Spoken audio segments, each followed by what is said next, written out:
Hello guys! Hello! This is for Leo. Welcome dito sa aking channel, Leo. Alamin natin kung anong messages, vibration, gabay, energy para sa inyong lahat. So, this is the second half of February 2026. Titingnan natin, Leo, kung anong mensahe ang kailangan mong marinig. Okay, Leo.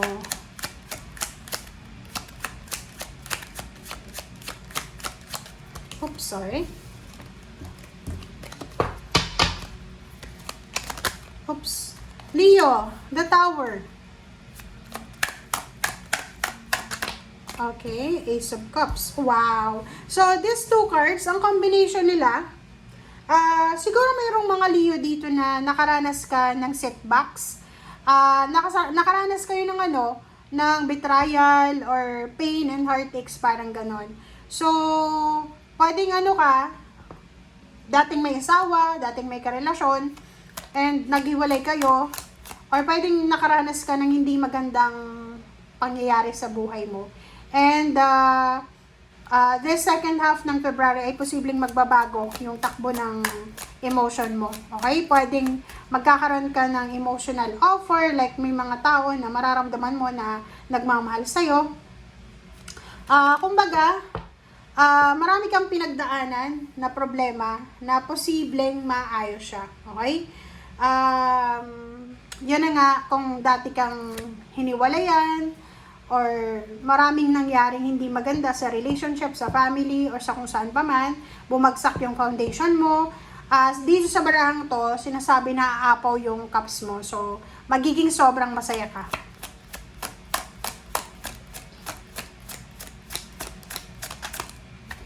Okay, next is the Lovers. Wow. So, yun. This is literal. Doon sa mga Leo na siguro nagkaroon kayo ng problema sa relationship. Ulitin natin, yung naghiwalay, yung mga may third party, yung mga karelasyon nyo na sinasaktan lang kayo emotionally. Yun, possible na magkaroon ng recovery. Possible na magkaroon ng renewal ng love life, parang ganun. Or kung halimbawa, single mom, single dad, pwedeng makatagpo kayo ng bagong relationship na magdadala sa inyo ng peace and harmony. Okay. Mayroong matatapos. Okay? So, yun na nga.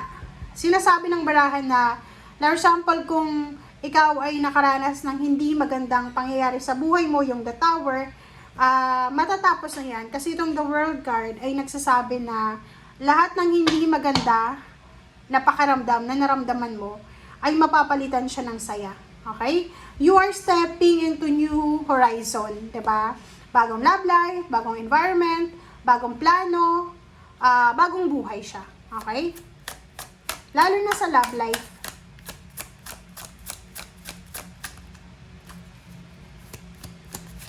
Nakikita din natin dito may Leo na marami kang wini-wish nung bata ka pa. Like mga below 20 years old ka. Okay, and now, like for example, job ito, relationship na wini-wish mo, posibleng unti-unti itong makukuha mo. Mahahawakan mo lahat ng mga wini-wish mo. Parang gano'n. Yung parang pangarap mo lang dati. Parang masasabi mo na, pangarap ko lang to dati eh. And ngayon nahahawakan ko na, nagagawa ko na, parang gano'n.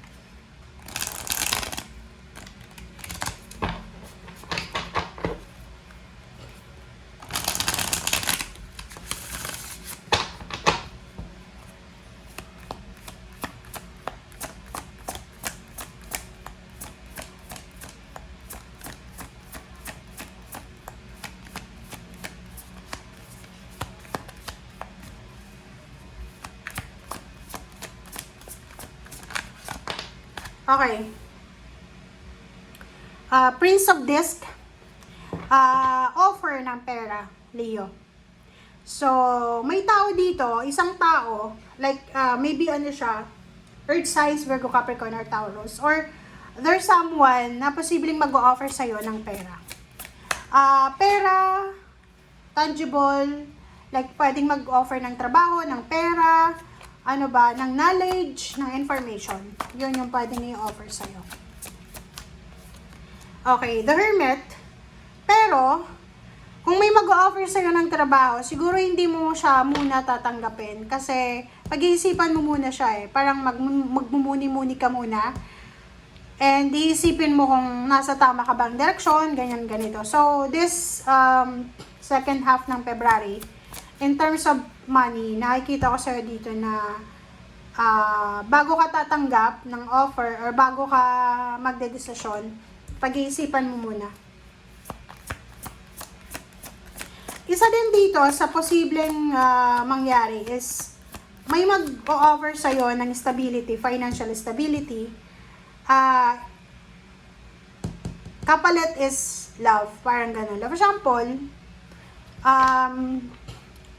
may isang tao na mag-offer sa'yo ng love or mag-offer ng kasal, and at the same time, pera yung i-offer niya. So, pwedeng mayaman siya. And pag-iisipan mo muna. Or there's someone here na mag-offer sa'yo ng trabaho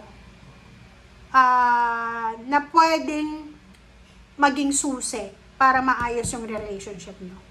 Emotionally. Parang gano'n. Halimbawa, yung problema yung mag-asawa ay financial, and then may mag-offer sa'yo ng kontrata kung self-employed ka, and yung kontrata na yon ay posibleng maging sagot sa pinag-aawayan yung mag-asawa, mag-boyfriend, girlfriend, or kung sino man kayo. Basta sinasabi ng barahan na kung ano man ang rason kung bakit hindi ka naging masaya sa relationship mo dati, ay mawawala na yan sa ngayon. Okay, matatapos na yan. Okay, consult an expert.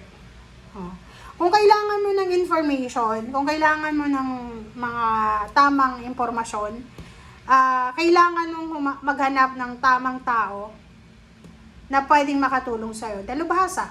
For example, gusto mong pumunta ng ibang bansa, gusto mong magnegosyo, or kung ano man ang gusto mo, you need to contact someone na may alam siya.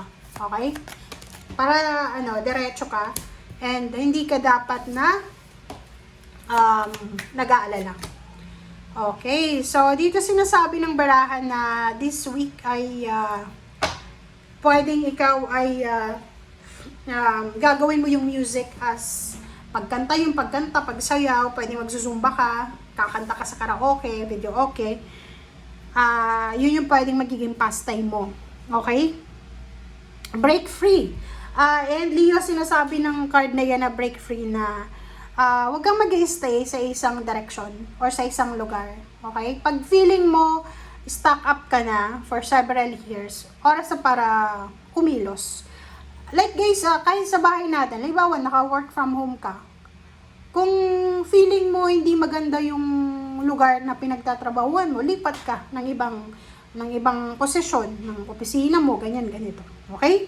Thank you guys. Bye!